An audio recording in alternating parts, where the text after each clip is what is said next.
منزل کا راستہ، قسط نمبر 2۔ دربانہ بے حد خوش تھی کہ سر اعتزاز بیگ نے اسے پہلا کیس دیا ہے جس کی وہ اپنی مرضی سے رپورٹ تیار کر سکتی ہے۔ اس کے لیے بہت بڑی بات تھی کہ سر اس کی رائے کو اہمیت دیتے ہیں۔ ربانہ ساری رات اس کیس کی سٹڈی کرتی رہی اور اس نے اپنی مرضی سے رپورٹ تیار کی۔ کیس بظاہر دیکھنے میں بہت سیدھا نظر آ رہا تھا، مگر بہت غور سے پڑھنے کے بعد ربانہ کو لگا یہ کیس ویسا بالکل نہیں جیسا دکھایا جا رہا ہے۔ یہ ایک خاندانی جائیداد کا کیس تھا، 3 زمیندار بھائی اور ان کی اکلوتی بہن۔ بھائیوں نے مقدمہ کیا تھا کہ ان کی بہن بہت معذور اور ذہنی طور پر بہت کمزور ہے، اس لیے ساری جائیداد بھائیوں کے درمیان برابر تقسیم کرتی جائے۔ بہن غیر شادی شدہ ہے۔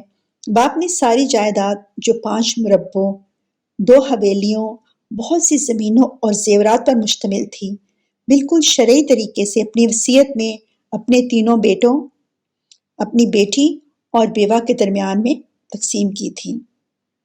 تینوں بھائیوں کو باپ کی وصیت کا باپ کے مرنے کے بعد علم ہوا۔ جب وکیل نے مرحوم کی وصیت ان کی وفات کے 40 دن بعد سب کے سامنے پڑھی تو بھائی بہت حیران ہوئے۔ ان کے وہم و گمان میں بھی نہ تھا کہ ان کے والد نے کوئی ایسی وصیت تیار کروائی ہوگی۔ چونکہ وصیت وکیل سے تیار کروائی گئی تھی، اس لیے وہ بھائی چاہتے تھے کہ صرف ان کو عدالت سے ہی ساری جائیداد مل سکتی ہے۔ انہوں نے یہ موقف لکھا ہوا تھا کہ بہن بالکل ہی معاملات کا پتہ نہیں اور بیمار رہتی ہے، اس لیے اس کو اس دولت سے خارج کیا جائے۔ جب تک بہن زندہ رہے گی ہم اس کا خیال رکھیں گے، وہ حویلی میں رہے گی اور اس کی ضرورت زندگی اس کو ملتی رہیں گی۔ ربانہ نے بہت سوچ سمجھ کر ایک رپورٹ تیار کی۔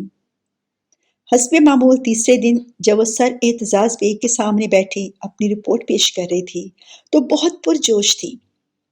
سر اعتزاز اس کی رپورٹ کافی دیر پڑھتے رہے اور پھر حسب عادت مسکراتے ہوئے اپنے سنہری نظم کے چشمے سے ربانہ کو دیکھا، جو بہت اشتیاق سے ان کو دیکھ رہی تھی اور ان کے جواب کی منتظر تھی۔ ہاں، یہ واقعی اچھا نکتہ ہے۔ کون سا بھلا؟ سر نے اس کا امتحان لینا شروع کر دیا۔ وہی سر، ہمیں سب سے پہلے ان کی بہن سے ملنا ہوگا، اور وہ بھی ان بھائیوں کی بے خبری میں۔ ان کو پتہ نہیں چلنا چاہیے۔ مجھے نہیں لگتا کہ وہ ہمیں اپنی بہن سے ملنے دیں گے، کیونکہ ان کی درخواست سے لگتا ہے ان بھائیوں کے لیے دولت زیادہ اہم ہے، یہاں تک کہ ان کو اپنی اکلوتی بہن کے لیے کوئی خیال نہیں، صرف اس کے لیے زندگی کی ضروریات۔ اس نکتے نے مجھے محسوس کروایا کہ وہ لوگ کتنے بے حس ہیں اور ان کو اپنی بہن کا ذرا بھی خیال نہیں۔ سر اس کی بات کو بہت دھیان سے سن رہے تھے۔ لگتا ہے آج کل کے بچے کافی جاسوسی فلمیں دیکھتے ہیں۔ ان کے چہرے پر بہت خوبصورت شرارتی سی مسکراہٹ تھی۔ نہیں سر، ربانہ نے تھوڑا سا رک کر کہا، اصل میں اس طرح سوچ رہی تھی۔ ہاں، اس طرح بھی ہو سکتا ہے، مگر ہم کو کس طرح پتہ چلے گا کہ واقعی تمہاری بات درست ہے؟ اس کے لیے ہمیں خود ان کی بہن سے ملنا ہوگا۔ آخر وہ بھی تو اپنے والدین کی اولاد ہے اور اس کا بھی اپنے ماں باپ کی وراثت پر اتنا ہی حصہ بنتا ہے۔ بالکل صحیح کہہ رہے ہیں۔ خیر، اب کی بار بات کر کے دیکھتا ہوں کہ وہ بھائی اپنی بہن سے ہمیں بات کرنے بھی دیں گے یا نہیں۔ عدالت تک تو اس کو کبھی نہیں آنے دیں گے، کیونکہ یہ جاگیردار ٹائپ کے لوگ اپنی عورتوں کو عدالت میں کے جانا بہت بڑی بے عزتی اور شاید بغیرتی سمجھتے ہیں۔ اعتزاز بیگ نے ربانہ کو بڑے ٹھہرے ہوئے انداز میں ایک اٹل حقیقت بتائی۔ بالکل سر، آپ ٹھیک کہہ رہے ہیں، ربانہ نے تائید کی۔ اگلے ہفتے ان سے ایک ملاقات طے کر لیتے ہیں، پھر دیکھتے ہیں کہ ان کے کیا خیالات ہیں، سر اعتزاز بیگ نے فائل بند کرتے ہوئے کہا۔ اور پھر واقعی اگلی ملاقات میں سر اعتزاز بیگ نے بہت ہی سرسری انداز میں دونوں بھائیوں سے بات کی کہ ان کی بہن ذکیہ خاتون خود مل سکتی ہیں، کیونکہ یہ جائیداد اور وصیت کا معاملہ ہے، سب بہن بھائیوں کو اکٹھا ہونا ضروری ہے۔ اور آج تو ان کا سب سے چھوٹا بھائی بھی نہیں آیا تھا۔ پہلی بار تینوں بھائی اکٹھے آئے تھے۔ سب سے چھوٹا بھائی ان کے ساتھ تھا، مگر وہ خاموش تھا، کچھ نہیں بول رہا تھا۔ باقی دونوں بھائیوں کو اپنی جائیداد اور دولت حاصل کرنے کی جلدی تھی، مگر چھوٹا بھائی بالکل خاموش اور ناتعلق لگ رہا تھا، اور یہ بات سر نے بھی نوٹ کی تھی۔ اور آج چھوٹے کی عدم موجودگی بھی کافی معنی خیز تھی۔ دیکھیے وکیل صاحب، یہ ہمارا گھریلو معاملہ ہے، چھوٹے کو کچھ کام تھا اور بہت ضروری کام تھا، اسی لیے وہ نہیں آیا۔ سر اعتزاز صاحب کے پوچھنے پر بڑا بھائی یاسر بولا، اور باقی ہماری بہن، وہ تو بالکل ہی ناممکن ہے کہ اس طرح عدالت اور کچہری کے چکر لگائے۔ یاسر حسین نے نہایت ہی کھردرے انداز میں اور کافی حد تک گستاخانہ طریقے سے سر اعتزاز صاحب کو جواب دیا۔ ہم اعتزاز بیگ کو اسی طرح کے جواب کی امید تھی۔ ٹھیک ہے، کوئی بات نہیں، میں کاغذات تیار کروا کے عدالت میں جمع کروا دیتا ہوں۔ جیسے ہی عدالت سے کوئی تاریخ ملتی ہے تو آپ کو اطلاع کر دی جائے گی۔ سر اعتزاز بیگ نے بہت سوچ سمجھ کر آہستہ آہستہ ان کو سمجھایا۔ ٹھیک ہے، مگر کام جلدی کروا دیں۔ آپ کا بہت نام سنا تھا، اس لیے ہم آپ کے پاس آئے ہیں، ورنہ وکیلوں سے تو پورا شہر بھرا ہوا ہے۔ دوسرے بھائی ناصر حسین نے اٹھتے ہوئے بولنا اپنا فرض سمجھا۔ آپ فکر نہیں کریں، ہم بہت جلدی آپ کا کیس فائل کر دیں گے۔ سر اعتزاز بیگ نے بھی پیشہ ورانہ انداز اپنایا۔ ربانہ بیٹی، اب آپ اندر آ جاؤ۔ ان کے جانے کے بعد اعتزاز بیگ نے اپنے آفس کے کمرے کے ساتھ ملحق چھوٹے کمرے سے ربانہ کو بلاتے ہوئے کہا۔ اس کمرے میں ربانہ ساری بات چیت سنتی رہتی اور اہم نکات اپنی ڈائری پر نوٹ کر لیتی۔ آج بھی اس نے ان کی باتیں نوٹ کر لی تھی۔ سر، ربانہ نے کمرے میں داخل ہو کر کہا، تمہارا اب کیا خیال ہے؟ اعتزاز بیگ نے سوالیہ نظروں سے اس کو دیکھا۔ سر، اب تو میرا پکا خیال ہے کہ یہ لوگ زبردستی سب کچھ حاصل کرنا چاہتے ہیں، اور جلدی بھی۔ اعتزاز بیگ کے جونیئر اسسٹنٹ ریحان نے فائل بند کرتے ہوئے ان کی طرف دیکھا۔ بالکل، ریحان ملک اور اعتزاز بیگ کا ساتھ پچھلے 15 سالوں سے تھا۔ وہ ہر کیس میں ان کے ساتھ ہوتے تھے۔ پہلے سارا کام وہ اکیلے کرتے تھے، پھر آہستہ آہستہ اور لڑکے آگے اور ان کا کام کم ہوتا گیا۔ اب صرف گنے چنے کیسوں پر بھی وہ کام کرتے تھے۔ ریحان ملک نے بھی اعتزاز حسین کے ساتھ ہی وکالت کی تعلیم حاصل کی تھی اور بعد میں اپنے باپ کے ساتھ اپنے کپڑوں کی فیکٹری میں کام کرنا شروع کر دیا تھا۔ باپ کے مجبور کرنے پر کام تو کرتے رہے، مگر ان کا وکالت کا شوق نہیں گیا۔ پھر اعتزاز بیگ کے ساتھ کبھی کبھی کوئی کیس پر باتیں کرتے کرتے آہستہ آہستہ انہوں نے پریکٹس کرنی شروع کر دی۔ تب تک سر اعتزاز بیگ نے اپنا ایک نام بنا لیا تھا، اور ریحان ملک نے اپنے باپ کو منا لیا تھا کہ فیکٹری کے کام کے ساتھ ساتھ وکالت بھی کرے گا۔ اب تو ان کے تینوں بیٹے بھی فیکٹری کے کام کو دیکھتے تھے۔ پھر آہستہ آہستہ انہوں نے بچوں کو الگ الگ برانچیں بنا دی تھیں۔ سب بچے اپنا اپنا الگ کاروبار کر رہے تھے۔ اب اتنے سالوں بعد ریحان صاحب کو فل ٹائم وکالت کرنے کو موقع مل گیا تھا، مگر اب ان کی صحت اور عمر ان کو فل ٹائم نہیں دے رہی تھی، اس لیے وہ خود بھی کم کام کرتے تھے اور خرابی صحت کی وجہ سے بہت کم کیسوں میں حصہ لیتے تھے۔ مگر چھٹتی نہیں ہے منہ سے یہ کافر لگی ہوئی کہ مصداق۔ اعتزاز بیگ کے بہت سی کیسوں میں بات چیت کرتے رہتے، بلکہ بقول اعتزاز بیگ کے ریحان صاحب نے اب آفس میں ہی دلیلاں دینا شروع کر دی ہیں، اور آفس میں دلیلیں دیتے دیتے انہوں نے اسی کمرے کو کمرہ عدالت بنا رکھا ہے۔ اس کیس پر بھی اعتزاز بیگ نے ریحان ملک کی رائے لی تھی اور ان کو ساری تفصیلات بتا رکھی تھی۔ اب ان کو دیکھو، یہ کسی طرح بھی اپنی بہن سے بات نہیں کرنے دیں گے، جبکہ ربانہ کا مشورہ ہے کہ ان کی بہن ذکیہ خاتون سے بات کرنی بہت ضروری ہے۔ اعتزاز بیگ نے ریحان ملک اور ربانہ کو سامنے بیٹھے دیکھ کر کہا، ربانہ کی بات 100% درست ہے، ہمیں ان خاتون سے بات کرنی چاہیے۔ ریحان ملک نے بھی تائید کی، مگر کس طرح؟ اعتزاز بیگ کا سوال وہی تھا، ان کو پتہ نہ چلے اور ہم اس ذکیہ خاتون سے خود ملاقات کر لیں۔ ربانہ کی تجویز پر دونوں حضرات مسکرائے۔ سلیمانی ٹوپی پہن کر ہی یہ ملاقات ممکن ہو سکتی ہے، ریحان ملک بولے، ورنہ وہ بھائی تو ہرگز ایسا نہیں ہونے دیں گے۔ مگر سر، ہم خود کوشش کریں گے اور ان کے گاؤں جائیں گے۔ ان کے گاؤں کا نام ہے گوٹھ حسین بخش۔ ہاں، یہی نام ہے۔ سر اعتزاز صاحب بولے، یہ پورا گوٹھ ان کے باپ دادا کے نام پر ہے اور وہی اس گوٹھ کے وارث ہیں۔ باقی کے لوگ تو صرف مزارے ہیں، اور مزارے بالکل غلام ہوتے ہیں۔ اس طرح کی جاگیروں میں ان کے مزارے ان کے غلاموں کی طرح کام کرتے ہیں۔ اعتزاز بیگ نے ربانہ کو یہ کھلی حقیقت بتاتے ہوئے افسوس کا اظہار بھی کیا۔ اور ان حالات میں ہم کس طرح ان کی بہن سے مل سکتے ہیں؟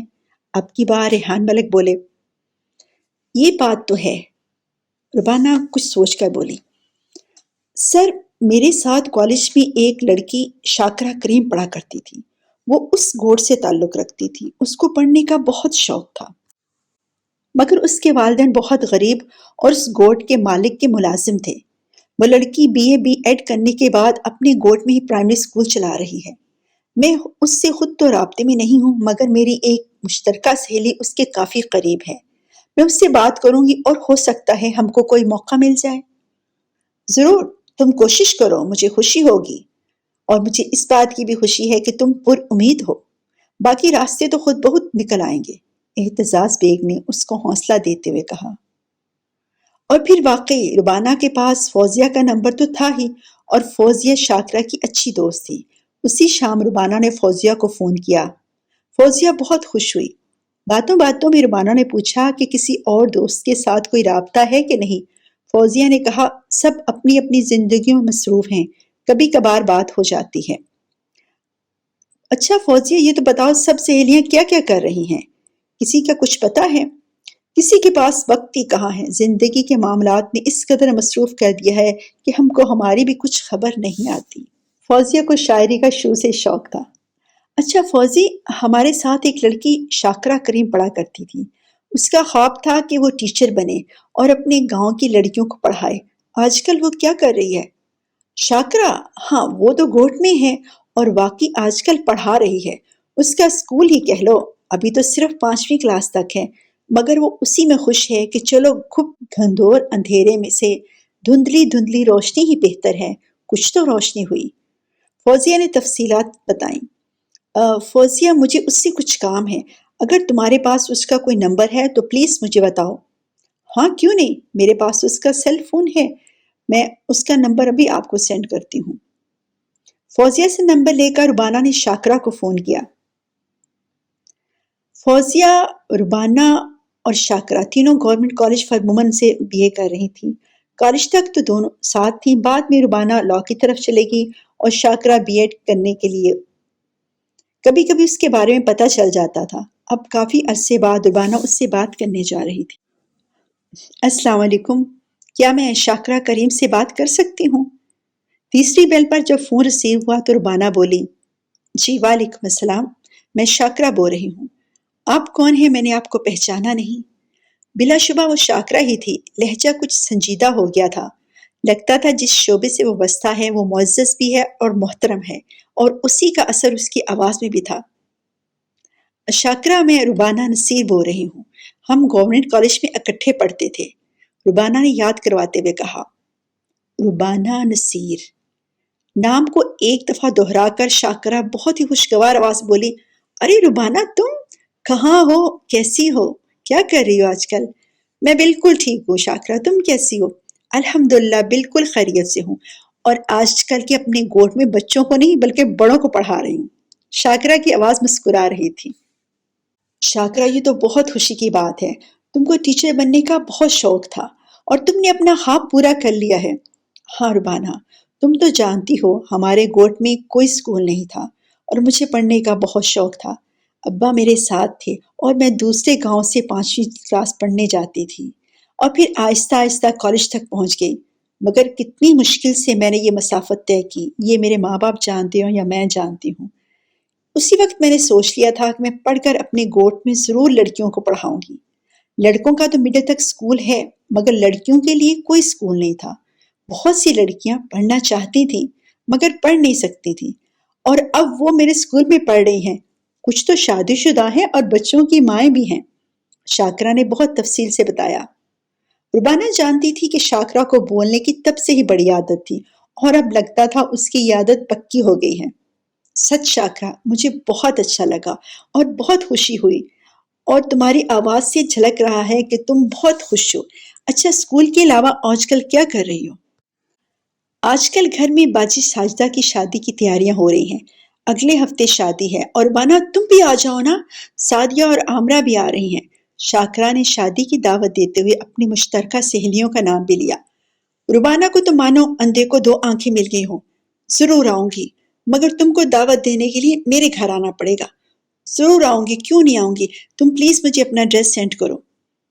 اور پھر واقعی 3 دن بعد شاکرا اپنے ابا کے ساتھ ربانہ کے گھر آ گئی۔ دونوں سہیلیاں ایک دوسرے سے مل کر بہت خوش ہوئیں۔ ربانہ، تم نے شادی پہ ضرور آنا ہے، لیکن مہندی بدھ کی رات کو ہے۔ تم مہندی پہ بھی ضرور آنا، تمہیں بہت اچھا لگے گا۔ تم دیکھنا گاؤں میں مہندی کس طرح منائی جاتی ہے۔ انشاءاللہ، تم فکر نہیں کرو، میرا خود بہت دل کرتا تھا تم سب سے ملنے کو، اور وہاں بہت دوسری سہیلیاں بھی ہوں گی، ربانہ نے پرجوش لہجے میں کہا۔ اور پھر اسی رات ربانہ نے سر اعتزاز بیگ سے بات کی اور ان کو بتایا کہ اس کی سہیلی اسی گوٹھ میں ہے اور اس نے اپنی بہن کی شادی پہ ربانہ کو مدعو کیا ہے۔ سر اعتزاز بیگ نے کہا، اچھا تم وہاں جاؤ، مگر کوشش کرنا کسی کو پتہ نہ چلے کہ تم وکیل ہو، کیونکہ اس طرح کے گوٹھ میں جاگیرداروں کا قبضہ ہوتا ہے اور ان کے علم میں ہر گھر کی کہانی ہوتی ہے۔ تم آرام سے جاؤ، انجوائے کرو، دیکھو اگر کوئی کلو ملتا ہے تو ٹھیک ہے، ورنہ ایسی پریشانی میں کی کوئی بات نہیں۔ یس سر، آپ بالکل فکر نہیں کریں۔ ربانہ بہت زیادہ ایکسائٹڈ تھی۔ بدھ کی سپہر کو ہی ربانہ اپنی چھوٹی بہن شبانہ اور والدین کے ہمراہ گوٹھ بخش کے لیے روانہ ہو گئی۔ گوٹھ حسین بخش شہر سے 8-10 کلومیٹر دور تھا۔ گاؤں سے تقریباً 1 کلومیٹر تک تو سڑک پکی تھی، مگر بعد کا راستہ کچا تھا، مگر دشوار گزار نہیں تھا۔ گاؤں میں بجلی بھی تھی اور بہت مختصر سی آبادی تھی۔ گوٹھ کی زیادہ زمینیں جاگیرداروں کی ہوتی ہیں اور مزارے ان کے کام کرتے ہیں۔ گاؤں میں کچھ پکے اور کچھ کچے گھر تھے۔ شاکرا کا گھر کافی کشادہ اور پکا بنا ہوا تھا۔ ایک بڑا سا کمرہ تھا جس کے پیچھے 2 چھوٹے کمرے تھے، کھلا صحن جس کے ایک طرف برآمدہ بنایا گیا تھا اور ایک کونے میں کچن تھا۔ پورے صحن میں مختلف طرح کے پھولوں والے درخت لگے ہوئے تھے۔ شاکرا کی زبانی پتہ چلا کہ شاکرا کے والد جاگیردار بخش محمد کی زمینوں پر کام کرتے تھے اور ان کی آمدنی اور خرچے کا حساب کتاب رکھتے تھے۔ بڑے جاگیردار نے ہی ان کو گھر بنا کر دیا تھا۔ وہ بہت نیک دل انسان تھے۔ شاکرا کے والد کریم احمد کو اپنے بھائیوں اور دوستوں کی طرح سمجھتے تھے۔ بڑے جاگیردار بخش محمد کریم احمد پر بہت مہربان تھے، کیونکہ زمینوں کی آمدنی کا سارا حساب کتاب وہ پوری ایمانداری سے انجام دیتے تھے اور ہمیشہ جاگیردار کے فائدے کے لیے ہر جائز کام کرتے تھے۔ کریم احمد کا مقام حویلی میں ایک فرد جیسا تھا۔ بڑی جاگیردارنی بھی ان کو اپنے بھائیوں جیسا سمجھتی تھی۔ بلکہ شاکرا کو پڑھنے کا شوق ہے اور اس کی تعلیم کو جاری رکھنے میں جاگیردارنی کا بہت ہاتھ تھا۔ جب شاکرا نے 10ویں پاس کی تو وہ پورے گوٹھ کی پہلی لڑکی تھی جس نے 10ویں پاس کی تھی۔ کریم احمد شاکرا کے ہمراہ جب مٹھائی لے کر حویلی گئے تو جاگیردارنی بھی بہت خوش ہوئیں۔ جب شاکرا نے اپنی خواہش کا اظہار کیا پڑھ لکھ کر گوٹھ کی لڑکیوں کو تعلیم دینا چاہتی ہے تو جاگیردار نے کہا، یہ تو بہت خوشی کی بات ہے کریم، تم اپنی بیٹی کو بہترین تعلیم مکمل کرنے دو، گوٹھ میں لڑکیوں کا اسکول ہم بنوا کر دیں گے۔ کریم احمد اور شاکرا کو امید بھی نہیں تھی کہ خدا ان کے لیے راستے کھول رہا ہے۔ جب شاکرا نے BA اور B.Ed کر لیا تو بڑے جاگیردار نے اپنی زمین پر اسکول کی ایک مختصر سی عمارت بنوا کر شاکرا کے حوالے کر دی کہ وہ اس میں اپنے گوٹھ کی لڑکیوں کے لیے اسکول بنا لے۔ شاکرا بے حد خوش تھی، مگر وہ اکیلی ٹیچر تھی۔ شروع میں جاگیر صاحب نے اپنی بیٹی زکیہ خاتون کو بھی اسکول میں داخل کروایا تھا تاکہ گاؤں کے دوسرے لوگ بھی اپنی بیٹیوں کو اسکول میں داخل کروائیں۔ پہلے مہینے صرف 10 لڑکیاں آئی تھیں۔ زکیہ خاتون نے گھر میں کچھ تعلیم حاصل کی ہوئی تھی۔ اس کی والدہ کو جتنا پڑھنا آتا تھا اتنی ہی پڑھائی زکیہ کے خاتون کے حصے میں آئی تھی۔ اسکول چلانا کوئی آسان کام نہیں تھا، مگر شاکرا نے ہمت نہیں ہاری۔ جاگیردار نے شاکرا کے لیے اسکول میں مناسب تنخواہ مقرر کر دی تھی۔ شاکرا جب B.Ed کر رہی تھی تو اس کے ساتھ ایک بہت ہی غریب لڑکی جو یتیم تھی بڑی مشکل سے پڑھ رہی تھی۔ اس کے ماں باپ نہیں تھے، اس لیے رشتہ داروں کے ساتھ رہنے پر مجبور تھی جو اس کو برداشت نہیں کرتے تھے۔ شاکرا نے ناصرہ کو اسکول میں پڑھانے اور اپنے ساتھ گوٹھ میں رہنے کی دعوت دی تو ناصرہ کو لگا یہ خدا کی طرف سے اس کے لیے غیبی مدد ہے۔ وہ بہت خوددار اور بہت مضبوط لڑکی تھی۔ گوٹھ میں آ کر شاکرا کے ساتھ وہ بھی اسکول میں پڑھانا شروع ہو گئی۔ جب ربانہ گوٹھ میں پہنچی تو اس نے کیا دیکھا، اس کے لیے سنیے اگلی قسط۔